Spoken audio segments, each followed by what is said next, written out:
conversation, and it's so important to talk about the generational impact of disordered eating, as well as how it impacts different communities. You know, that's something that we focus on a lot at ASHA, is how mental illness impacts different communities. So thank you for sharing that, as well as talking about how positive the internet can be. We know there are a lot of negatives to the internet, but it can also be a huge resource for people. So thank you for that. We are going to get into our talking circle now, and Tanya Hall is going to be the moderator. She is the community liaison with Rainier Springs Hospital, and in addition to business development, a large part of that role is community development and resource sharing, raising awareness of and working towards destigmatization of mental health, lots of big words, and substance abuse disorders, or abuse issues. So she's going to be the moderator. Make sure to put your questions into the Q&A filter there. And then if you haven't yet already, make sure, if you can, to donate. After this, I'm going to be reading some of the impact statements from people who have been able to donate. So let's get this talking circle started. Hi there, and hello from Beaverton, Oregon. Today we have a gloomy day, but we're really happy about that because it's not fires. So seeing the positive in that. Really want to say thank you to Diane and Gloria for your amazing presentations. I'm really excited to dive into some of the questions that we have lined up for you guys. Andy Schmidt has asked, this one, Gloria, is for you. As a BIPOC woman, eating disorder advocate, and a person with an eating disorder, do you have any considerations to offer healthcare providers who work with patients who have eating disorders?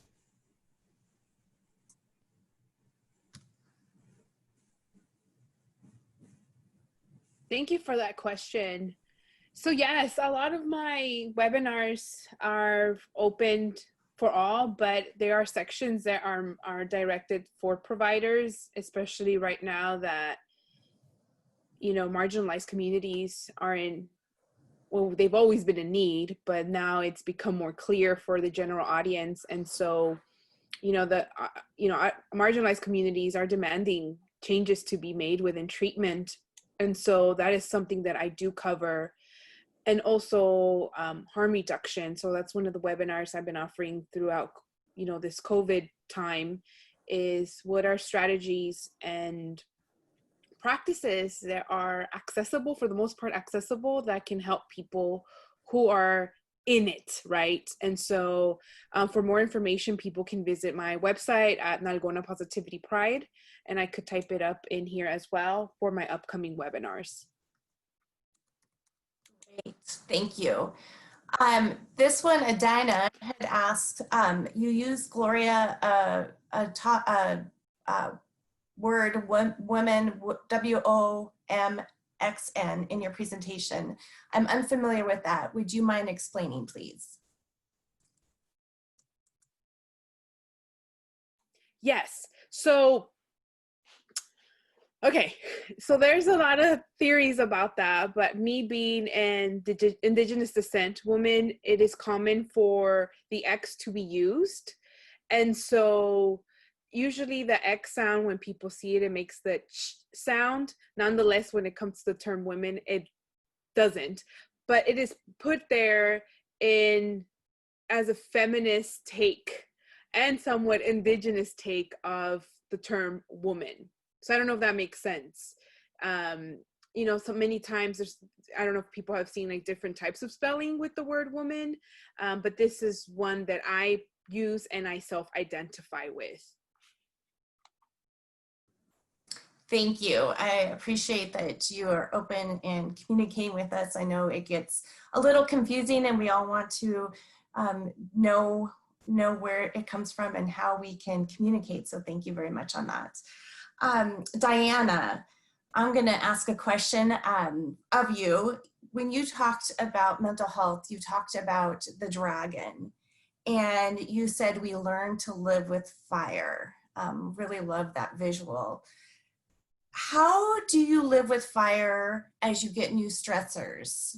For instance, with the COVID-19, a lot of the social unrest that we're experiencing. I think you're in California with the fires. So how can you live with that fire as new and more extreme, it seems more and more extreme situations come up? Yeah, that's a very good question. And I mean, there's no easy answer for that. Some days I definitely do find myself slipping back a bit into some of the older doubts I used to have. But I think one thing that I do strive for is that now I am in a much better mindset about my values and my worth, as well as my resilience. And I like to think of it like, sort of like how a vaccine works, where you have a little bit of like the bacteria or the virus in you, and then you end up getting immune to it. I kind of think of it like that, where if I've experienced something that was very traumatic in the past, like of course that doesn't prevent me from experiencing traumas in the future, but it also reminds me, and me being alive serves as a physical reminder that I am capable of overcoming the challenges that life might have to throw at me.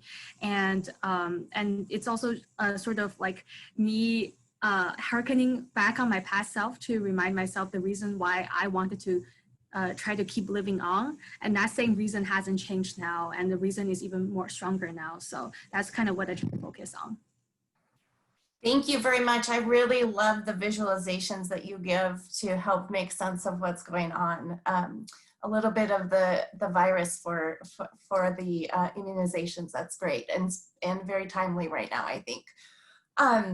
So Gloria, in addition to asking her about how the recent events have impacted her, one of the questions that came up for me as you were talking about the historical trauma, the historical violence that we've experienced and how that's passed down from generation to generation. As we heal, you said that we're able to heal, I think you said up to 5 generations back in that. I'm wondering, once you're at a place of healing, when new things such as the traumas around the COVID and not having food available and not having supplies and maybe people affected by fires or the hurricanes, how do you know that you're helping heal all of those generations with new things that come up that you haven't yet addressed? Yeah, I think when it comes particularly to COVID, it is something that Indigenous people on this land have dealt with through biological warfare. The first waves with Europe, when there was first contact with Europeans, right? It is believed that up to 75, I believe it's more, the percentage of Indigenous people died because of the diseases that were introduced. So this is not new to us. And I feel like in talking with others like myself, that we were all feeling when COVID was first, spreading in the US, we were feeling a very innate memory. Right. And some of us, and speaking with some friends, felt like, they were sharing, like, I feel like I'm prepared for this, and others were able to confront all of this with a lot of, for the most part, clarity. Right. For others, it was more like this intense inner fear that, again, felt familiar, right? Because of our, where we come from. And so I think that just demonstrates how, some of our grandparents have done some of that emotional labor of healing, and nonetheless, similar to what Diana was saying, right? Like, these occurrences help us just become stronger. And so injury keeps on happening. May it be by, just human life, right?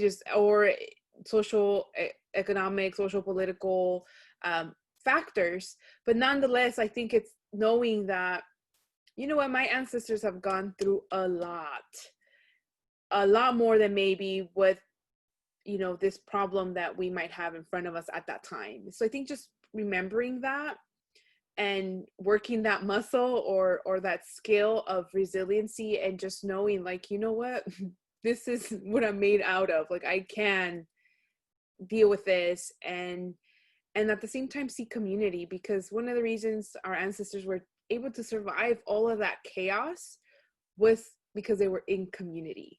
And so just remembering how they handled and took care of of themselves throughout so much, violence. We just have to remember that we can also do that. Thank you. Wow, that is so powerful. Thank you for sharing that. Diana, I'm going to switch on to you to ask you a little bit. You talked about stigma and shame that people have with mental health, and being a youth being discounted for your experiences with that, and talking about social media, the FOMO, missing out. And I'm wondering what we can do to help youth to work through that, what we can do to communicate to people who are dismissing the youth in those ways.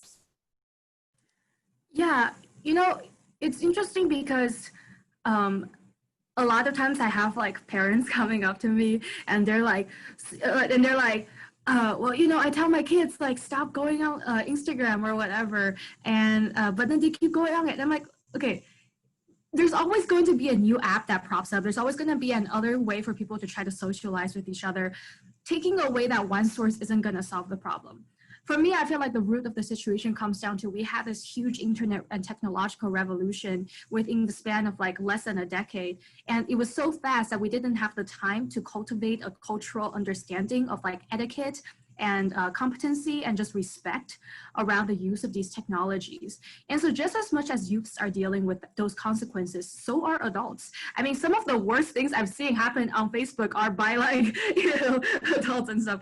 So I think the core of it comes down to, rather than taking an approach that, oh, this means all social media is bad, really like asking yourself, well, what is it about these apps or websites that I do find useful? And how can I use them in a way to emphasize even more the aspects that I find useful and minimize those aspects that I find hurtful? So for example, I don't follow any sort of like Instagram like influencers or whatever, because I realize that really hurts my body image. Or like maybe I'll tell my friends like, hey, if you message me out somewhere, like I might take a while to respond. And maybe you'll see that my status is online. It's not that I'm trying to ignore you. I'm just trying to take things at my own pace, and creating that sort of like boundary and just being really self-aware about that and talking to each other about it. And if I may actually add on, because I just saw Gloria answered something about someone's asking for resources. I actually have the guidebook with me right now, and you can see literally all of this is a resource, is a work cited, almost 1,000 scientific citations. So if you want to see all of our citations for every single thing we talk about in here, you can go get the book on our website for free, or get the paid copy if you want to support us. Thank you. Yes, there's a lot of questions about the resources, so we'll make sure that we're getting the information to you all. We have a question for both of you, Gloria and Diana. If you could suggest to mental health providers 3 ways to decolonize mental health, and what would that be? Do you want to go first, Gloria, and then Diana? Yes. So I think this is a very heavy question, an important one. I think for one is, when it comes to decolonization, we have to recognize whose land we are on. And so decolonization requires us to listen to Native elders, to listen to the local people, especially if we are not from this land, right? So decolonization is not only a personal journey, and it is important that it is personal, but it's also related to land. As a matter of fact, that's how a lot of the colonization began. It was directly tied to the physical land and indigenous people reclaiming that land. So I think we have to recognize that, right? That it's not just symbolic, but it's also physical.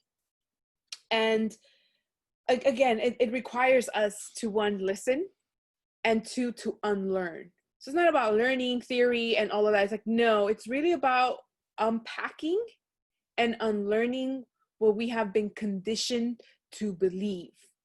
And I would also say that decolonization is not a course. It's not a book. It's not a retreat. It's not a degree. It is something that is painful, that it's hard, but it is important that we do that. So I hope I answered your question. Yeah, I think I agree with everything Gloria said. And, you know, it's about meeting people where they are at. And a big part of that is, like, you know, for example, in the DSM, the diagnostic manual that psychologists and psychiatrists use, culture-bound syndromes, which are symptoms that are like more likely to specifically occur within a specific culture, those are relegated to just the appendix. And and given that psychiatry, especially as we know it today, was largely developed by white people for white people, but it's like the primary way of getting like psychiatric medication and things like that in other countries now as well. Like this has been a sort of Western export, the current way we look at psychiatry.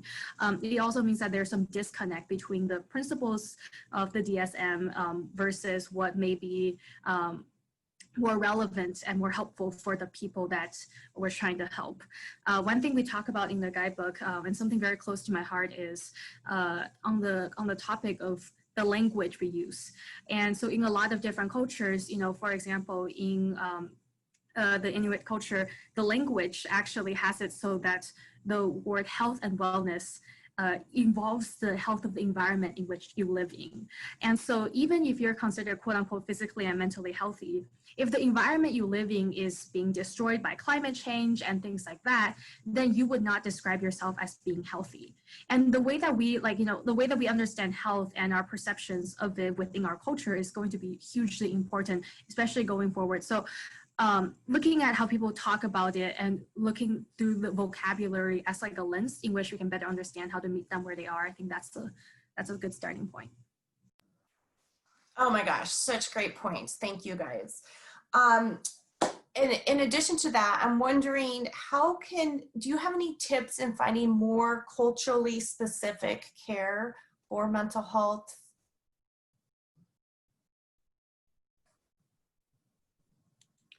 So honestly, I mean, I'm not a provider. I want to first acknowledge that I'm not a therapist. I'm not a dietitian. I'm just a community-based eating disorder body image activist.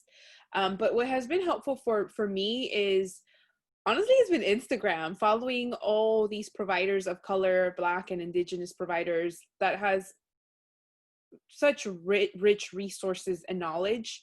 So I highly encourage people to follow these accounts. And if you're interested in finding out where, you know, who are these folks or where are these accounts, you can just follow me on Instagram, because I'm always reposting the work of other people.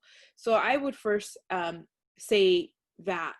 And more importantly is, what can we do to actually have more providers of marginalized background, meaning queer, meaning gender binary, meaning trans, meaning fat folks, meaning folks with disabilities, meaning Black, Indigenous, people of color, right? So why aren't there more of marginalized folks in this field? So that's, I think, another question worth considering when thinking about how to be more quote unquote inclusive.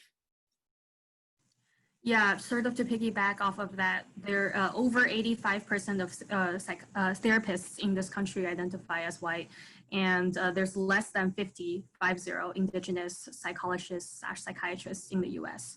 So it's definitely a huge problem. Actually, that's one thing so Letters to Strangers runs 2 scholarships every year, and one of them is targeted towards helping fund the education of someone from an underserved background to get to become a mental health professional. So that's like a big thing that we are very invested in. And definitely, like Gloria said, like I'm part of like this subtle Asian mental health group on Facebook and things like that.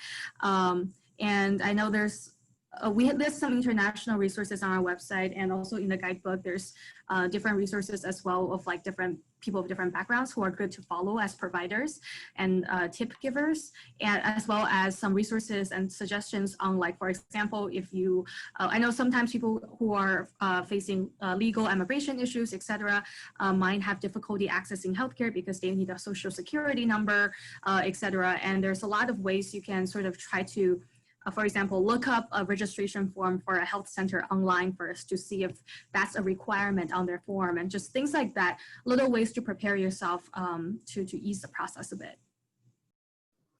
Thank you. Diana, we have a question. First of all, thank you so much for sharing your story. I am privileged to be able to work with young people often, and the greatest struggle I've witnessed in my work is the lack of understanding or empathy from the parents of my clients. What advice would you offer to parents or providers supporting young people when parents see their child as the problem? Yeah, that's one thing that I talk a little bit about in my talk, which is, I think, especially for parents who grew up during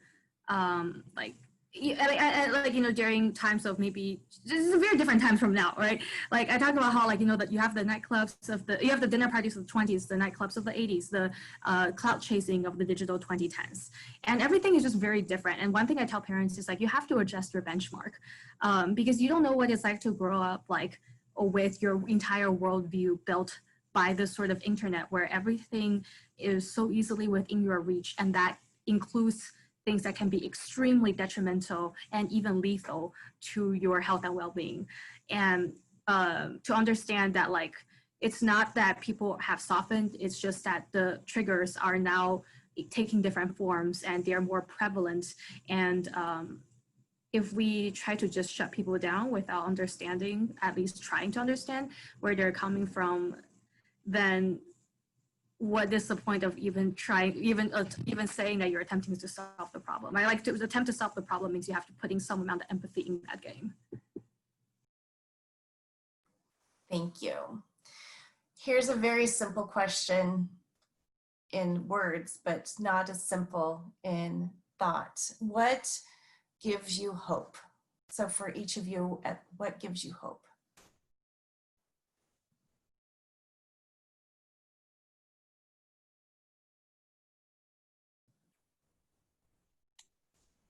For me,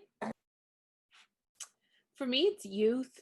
I think that there's two things that happened during COVID that really shifted my focus and grounded me. Was one, going to a protest here locally and seeing that about 90% of the people in this protest were youth, minors for the most part, and nobody was guiding them. You could see in their faces that they knew and felt how wrong things are, but no one is supporting them. And two, another thing that shook my floors was the death of Vanessa Guillen. And that just let me know how much we are not supporting our youth. We know the system's not built for youth of color, one. But I took that upon myself, like, how am I supporting youth, right? And how am I don't have any kids, and I hope I never have kids, but but the ones that are here, like, how can I be of service to them? And it's something that I've been working on and supporting youth, and that brings me a lot of hope. Thank you for that. Yeah. I think it's, I guess, the community that I am constantly, like, surprised to find myself within.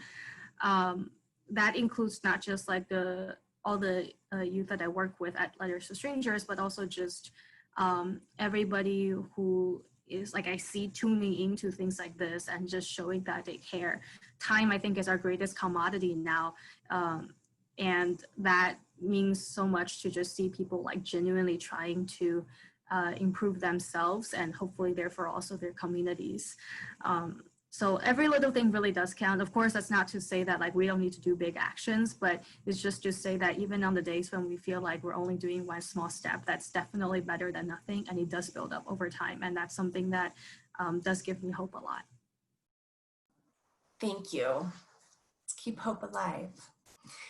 Diana, I have another question for you. Earlier, you talked about how your father had a very different viewpoint of health and well-being than you did, especially as you were experiencing mental health symptoms and what that would look like.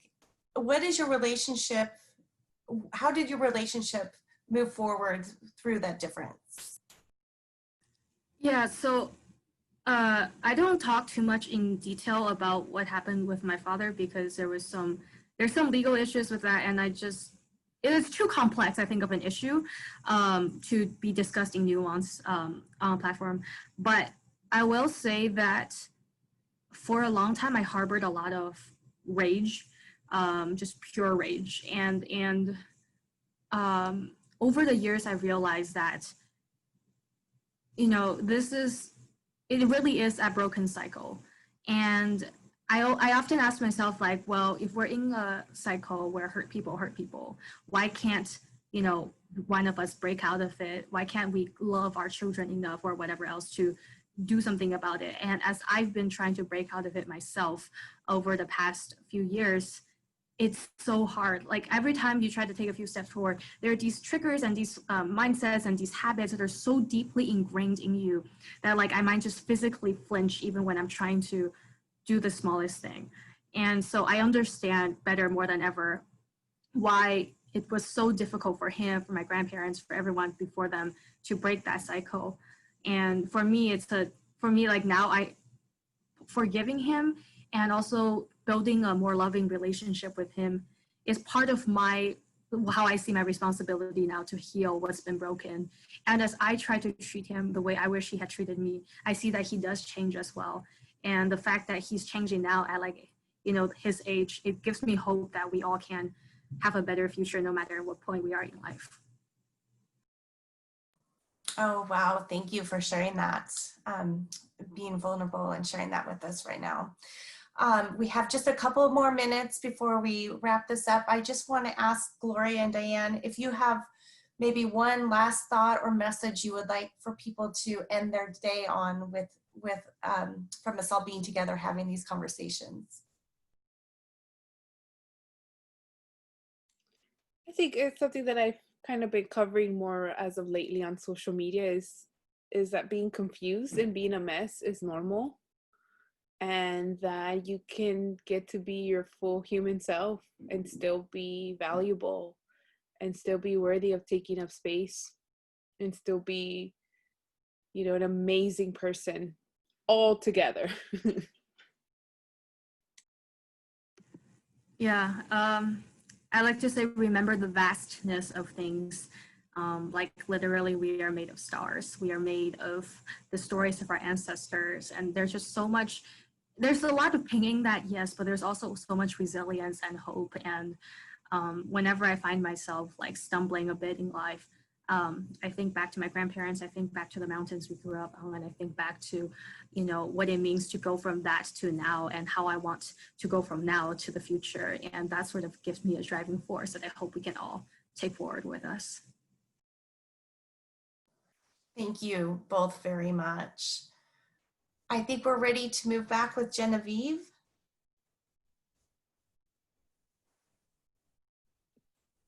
Yes, thank you so much to all of you guys for that talking circle. These are such important moments. And I love that we were able to connect with everyone, even though we're through a screen and it's virtual this year. So thank you, Gloria, Diana, and Tanya, so much for all of your time today and for answering all those questions so honestly and sharing everything that you had to say. Again, I do want to let people know, because everyone was so moved by what you said, that your videos will be posted online to our YouTube site afterwards, so people can see them, they can share them with people who they feel might need to hear them, and we hope that they do so. I want to share a few things that I've been reading in the chat room. Maria said of Diana, I love your story and really helpful resources for teens that I am excited to share with the youth that I work with. And Julie said of Gloria, I needed to hear this, Gloria. Thanks for giving me more ways to look at things and get to work through it and get beyond it all. What you guys have said today, how you have shared your stories is having a direct impact on our community, on people across our country. And we did have people tuning in from across the globe. So thank you for coming in and for sharing your stories and your experiences, and for truly educating the 176 people that are still on right now. That has been a huge part of this year's Grit and Grace, and I love that it was a focus. Gloria, I love that you mentioned at the end there that it's the youth that give you hope. That was echoed in the chat room as well. That is what ASHA International is all about. We focus directly on youth. That is at the heart of what we do. And with your support, with everyone's support here, and with you sharing those stories, that can help us empower youth throughout our community. We've always operated in a multicultural lens, and that is something that we will continue to do. And thank you for your insights with all of that. I do want to share that we were able to get a few more donations in this afternoon hour, so thank you to everyone who did donate. We cannot explain more how much your donations mean the absolute world to us. They allow us to do presentations like this. They allow us to empower youth, to help train them to become storytellers, to go into schools and talk directly with other peers about their experiences. And that is what your money, your donations, if you are able to donate, I want you to know that that's exactly what it's funding. It's going towards these programs that empower youth throughout our community. Diana, I think so many people were specifically moved by your story because you are a youth and you were passionate and people could relate to you and they felt like you were very well spoken. And I think that is what we are all about. We want to inspire youth like you to get up, to stand up, and to speak about their stories. We truly believe that our stories are our superpower. We don't just say that. That isn't just a hashtag. That is what ASHA International is all about. We want to inspire hope. ASHA, like Gayatri said at the beginning, actually translates to hope. And so we hope that we can give hope to students in schools. One of the main programs that we do is the, and I'm going to pull up some data here, but it's the school-based program where we have youth who go into schools and share their story. And for some perspective here, a donation of $250 would cover the storyteller fees for one class and get the Let's Talk About Mental Health program in that school. And then $500 would support one My Story, My Superpower high school club. And that's a new initiative that ASHA International has done recently, is starting these clubs within schools, My Story, My Superpower clubs, to really rally the youth around each other and let them know that they're not alone. So if you are able to donate, we have posted the link in the chat room there and we would greatly appreciate it. Gloria, Diana, thank you again for your time. I want to bring Gayatri back in. Again, the founder and CEO of ASHA International. Gayatri, I know you've worked tirelessly behind the scenes to make this happen today. How are you feeling? Grateful. In one word, grateful. I am so filled with love and with gratitude for all the amazing women and their stories of courage, of vulnerability, of grit, and of grace. So yeah, you know, I think back to the days that I gave up on my life in my early 20s. And I can recall sitting here amidst all of this love and light today, but I can still recall being in that isolation cell in the psychiatric ward, confined, locked up, you know, stripped of any hope in humanity, and wishing that I could one day give hope to others like myself. And that's what it's all about. For every one of us that has walked through this dark journey and discovered light for ourselves, we want to share that love. We want to share that hope. We want to share that light with everyone that we know and with the world. And, you know, let each other know that none of us are alone, no matter how we're feeling today, no matter what struggles we are going through today, we are not alone. There is hope, there is help, and together we will rise through any difficulty and all difficulty that we encounter, and we will recover and thrive.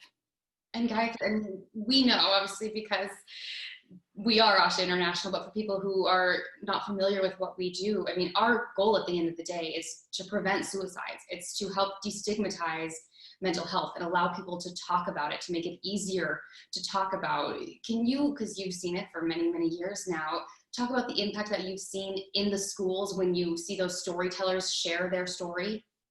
Yeah, it is absolutely breathtaking, Genevieve. You know, the cycle of hope, the hope effect, as I have seen it in place, always the same. You know, I have the privilege of meeting a young person who has a mental health story to share, and they're usually terrified to share that story. But with love, with support, with mentorship, they feel ready. And when they share their story, it not only sets them free, but it sets the students that are listening to these stories free, to know that they're not crazy, that they're not weird, that they're not just being a typical teenager acting out or whatever else that we adults might think of them, but instead, these are some of the comments that we hear from the students over and over again. Thank God for sharing your story and for, you know, not just spewing out statistics and symptoms and treatments. Thank God you're somebody our age that we can relate to your experience and know that we're not alone. And, you know, thank you for giving us hope, and thank you for letting us know where to go and ask for help and who to turn to for help, right? So, and over, I mean, almost 95% of the students, you know, say not only did the presentation help them, but now they know where to get help and how to get help. And yes, that they have found the hope to know that suicide is not an option, right? So this is powerful, the power of one story to give hope to so many students and let them know that their life is precious, that they matter. And I know that this has been heavy. This entire year has been heavy. There's no doubt about that. People have felt alone and challenged, and we hope that today helps you feel powerful and in control and inspired. And, you know, there were roughly around, gosh, I want to say 200 to 300 people a part of this event today, but that has a ripple effect. So share what you learned from today with those who you love. And if you follow us on our social media platforms, so especially on YouTube, we're going to be sharing all of these presentations. And so make sure that you go and you share those. Send a quick email to those you love, because I think we were all lucky and blessed to have been able to hear all these stories today and to learn so much that I think from here, I just encourage everyone else to share those stories as well, because we know that our stories are our superpower, and we truly believe that at Asha International. Absolutely, Genevieve. And we know that so many hundreds of people actually registered for the conference to join us from Asia, from Africa, from all around the world. And yes, there are real challenges like time zone differences. And, you know, even here within the US, you know, I've had several emails and texts from people letting me know how sorry they are that they couldn't join us today. And they hope they can watch these stories because, you know, some of them have needed to be evacuated because of the fires, and some of them are helping people that needed to be evacuated. So we're living through really difficult times, and my heart goes out to every one of you out there. So thank you all for being with us. And for me, one final thought that I would love to share with all of you is, you know, as we move forward through the rest of this day and our lives ahead, please remember to dare greatly, love deeply, and share your light with the world. Thank you, and namaste. Thank you, everyone. This concludes the 2020 Grit and Grace Conference. We'll see you all next year. Bye-bye.